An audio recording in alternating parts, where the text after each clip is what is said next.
ভাইরা আমার, আল্লাহর কসম করে বলি, একটা সময় আসবে মন খুলে নামাজ পড়তে চাইবেন। বিশ্বাস করেন ভাই, লিখে রাখেন ডায়েরিতে।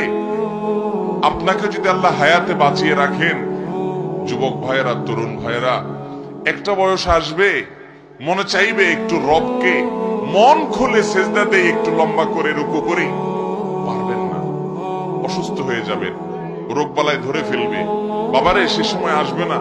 বৃদ্ধ মুরব্বীদেরকে, চাচাদেরকে জিজ্ঞাসা করেন, চাইলেও অজু ধরে রাখতে পারে না, নামাজ পড়তে পারে না, চাইলেও পারে না। একটা সময় আসবে চাইবেন, পারবেন না। নামাজটাকে সুন্দর করেন, সময় মতো পড়েন, অনেক রাকাত নামাজ পড়বেন, নফল নামাজ পড়বেন। এটার চেয়ে উত্তম হলো ফরজটা পড়লেন, মূল সুন্নত গুলাই পড়লেন, কিন্তু ধীরস্থিরতার সাথে পড়লেন। 10 রাকাত তাড়াহুড়া করে পড়ার চাইতে 2 রাকাত আস্তে আস্তে পড়া অনেক বেশি